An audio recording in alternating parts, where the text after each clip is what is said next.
Hi,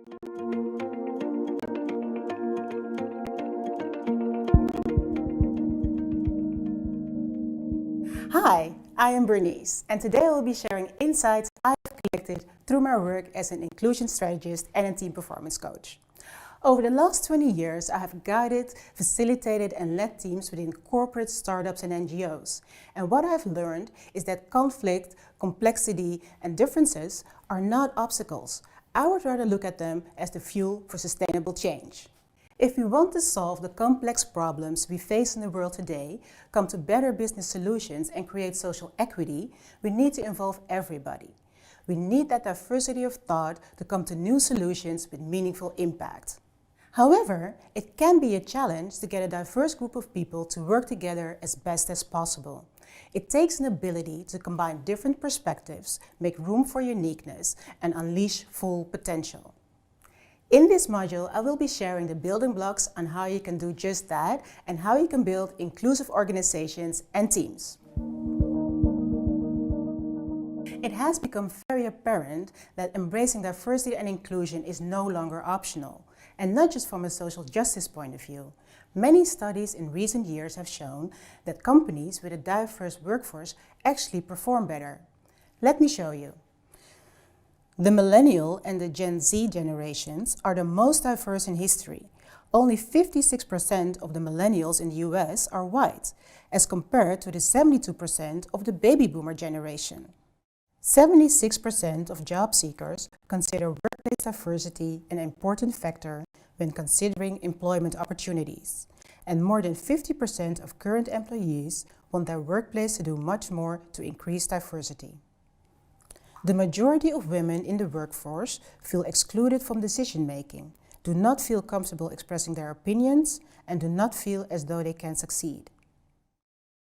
78% of employees who responded to a Harvard Business Review study said that they work at organizations that lack diversity in leadership positions. Higher representation of women in C-suite level positions results in 34% higher returns to shareholders. Organizations with above average gender diversity and above average levels of employee engagement outperform companies with below average diversity and engagement by 46% to 58%. Companies with a higher than average diversity had 19% higher innovation revenues. In the 2020 McKinsey report on diversity and inclusion, overall sentiment on diversity was 52% positive and 31% negative. Sentiment on inclusion was markedly worse, at only 29% positive and 61% negative. This encapsulates the challenge that hiring diverse talent is not enough. It's the workplace experience that shapes whether people remain and thrive.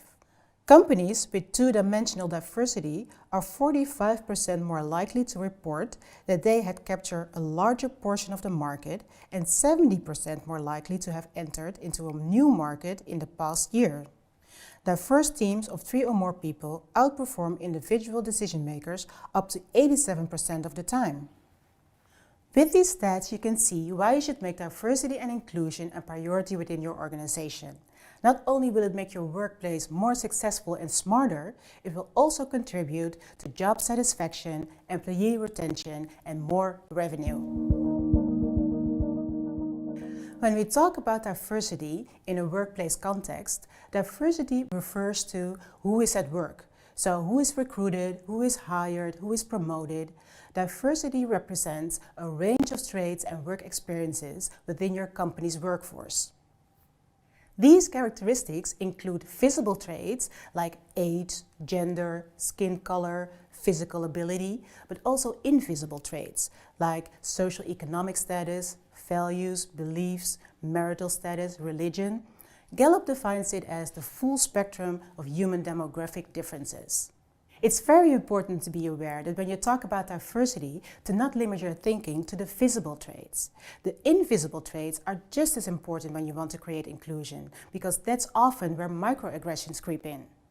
Inclusion refers to how people feel at work. A company may have a diverse workforce, but if people don't feel safe, welcomed, and valued, that company is not inclusive. Simply put, inclusion refers to the degree people feel accepted, respected, welcomed, and actually encouraged to fully participate in the organization.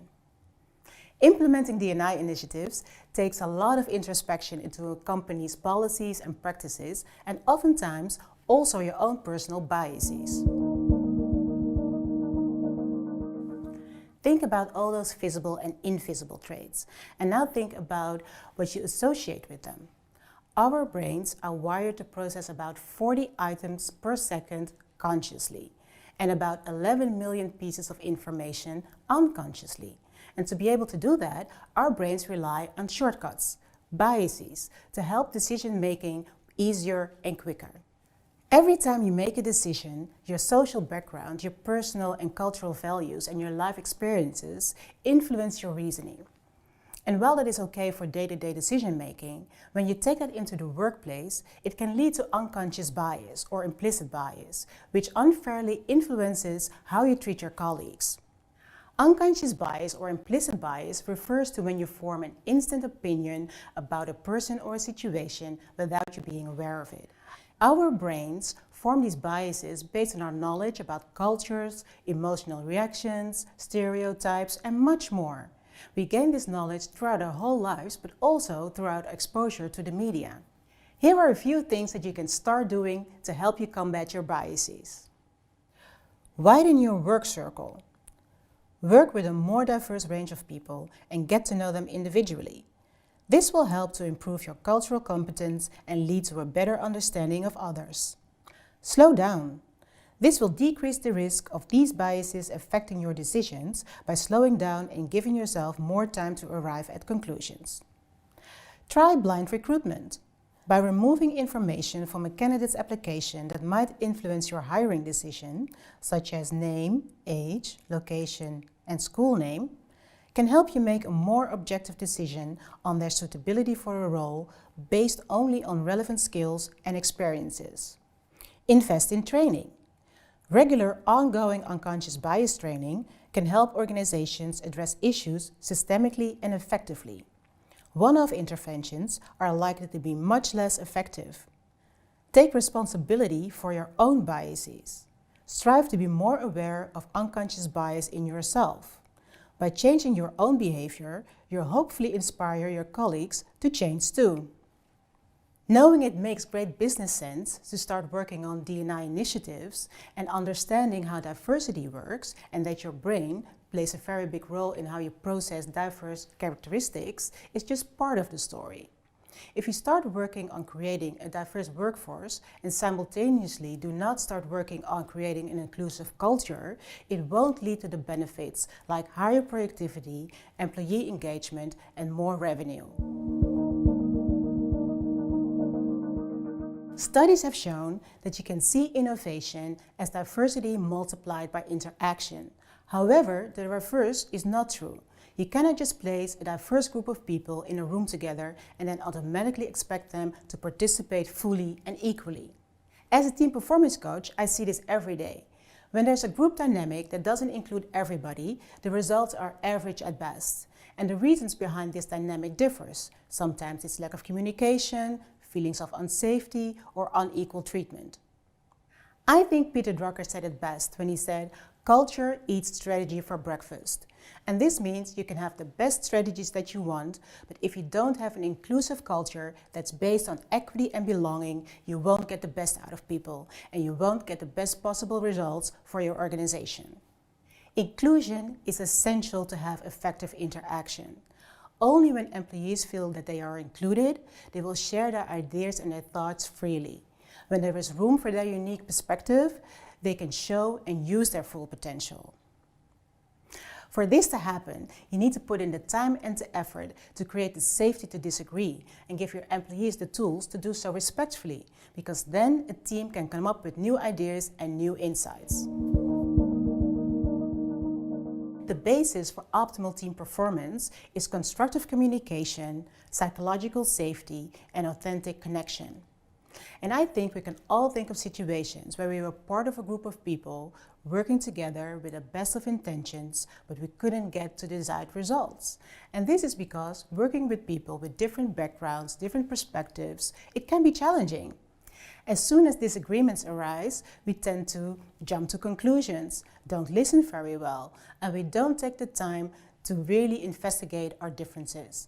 Because then we could figure out that there are maybe commonalities within those differences, that they intersect, or better yet, that we could find new ways to connect them and then come up with something totally new.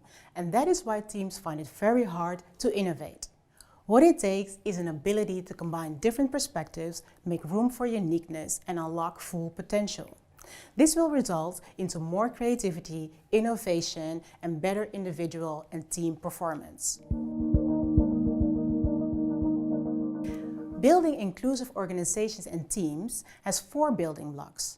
The first one is inclusive leadership. And to me, that applies to everybody. Everyone is responsible to be an inclusive leader. An inclusive leader feels a responsibility not only for themselves, but for the whole system, and that can be a team or an organization. The second one is psychological safety. When there is psychological safety, people trust each other.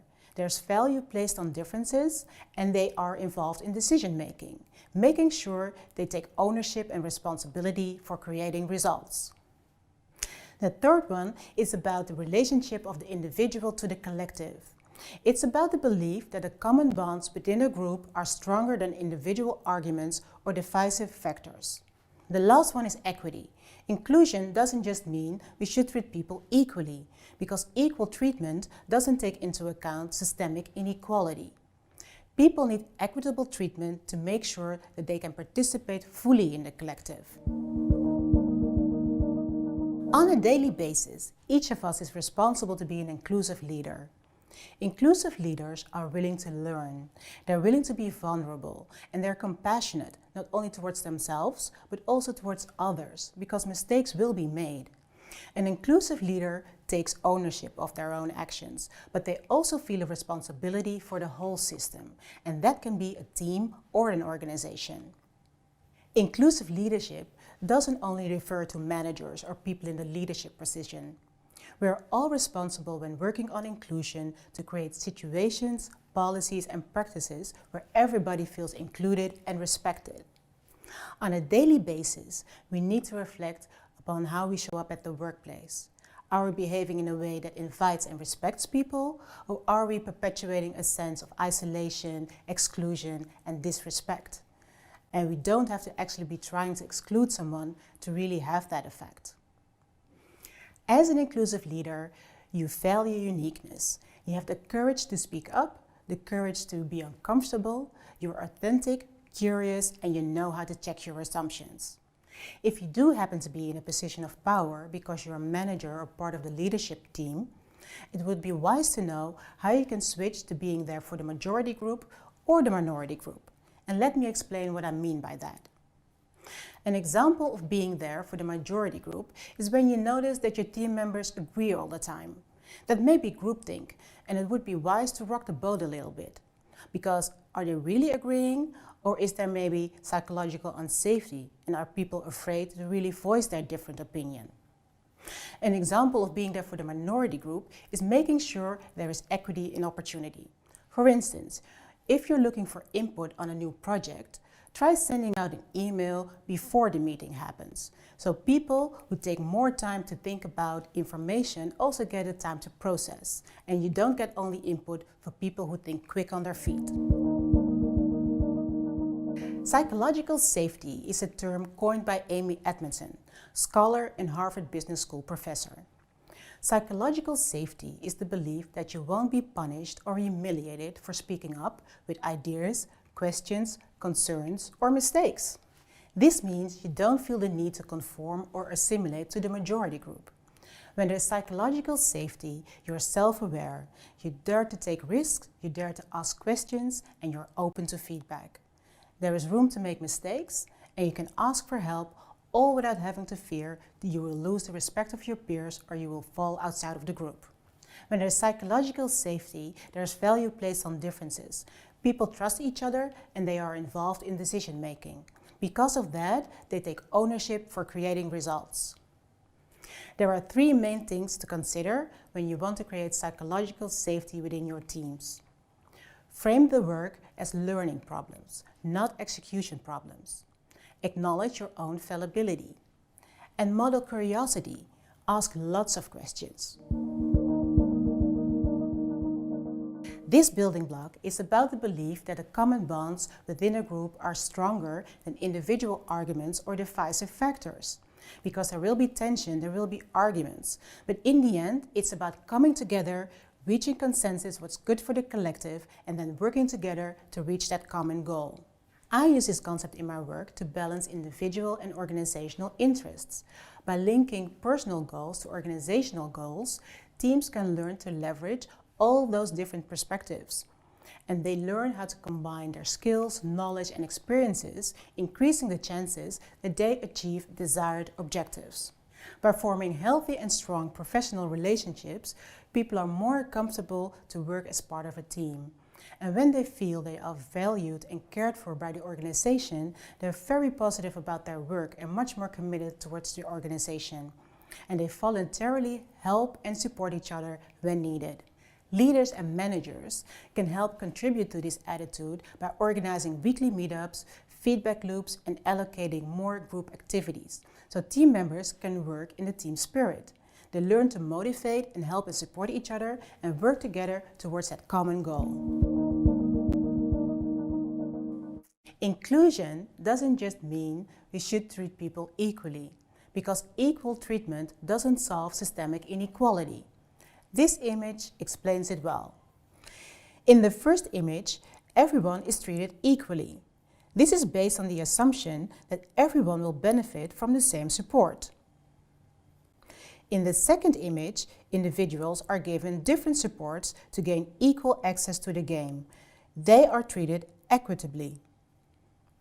In the third image, all 3 can see the game without any support or adjustment. This is because the cause of inequality has been addressed. The systemic barrier has been removed.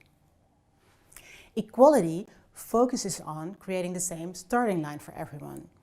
The goal of equity is making sure there's a range of benefits and opportunities so everybody has a chance at the same finish line. The goal of treating everyone the same way is very noble and should be applauded. However, it doesn't take into account that people tend to differ in their abilities, resources, and experiences. These differences can become barriers, and when we ignore these barriers, we end up promoting privilege. We need to solve the societal issues that cause this inequality, otherwise we feed into it. Focusing on equity means 2 things. 1, acknowledging there's a system in place that leaves many behind, and secondly, actively dedicate resources to make sure that everyone can catch up and succeed at the same level, barrier-free. These building blocks embed inclusive diversity within the workplace. It creates an environment where people feel safe, respected, and valued. A space that is a reflection of society, has equity and opportunity, and a sense of belonging. By taking the time to facilitate understanding, create consciousness, and genuine connection, you allow your team to create a shared vocabulary and a shared story. This will help in the difficult moments when there's conflict and awkwardness. But please remember, creating inclusion takes time. It's a marathon, not a sprint. An inclusive culture where diversity can flourish will lead to a workplace with much more room for diverse perspectives, the safety to disagree, and the opportunity to learn from failure. Within organizations, this means employee engagement will go up and collaboration will improve. Teams get out of groupthink, leading to more creativity, innovation, and sustainable growth through better individual and team performance. This is why inclusive teams and organizations lead to better business results. I want to thank you for watching. This module also comes with a handout with 2 exercises. The first one will help you reflect on your own cultural lens, and the second one will help you start a dialogue within your organization about inclusion. Please feel free to contact me if you have any questions. I want to wish you well and bye for now.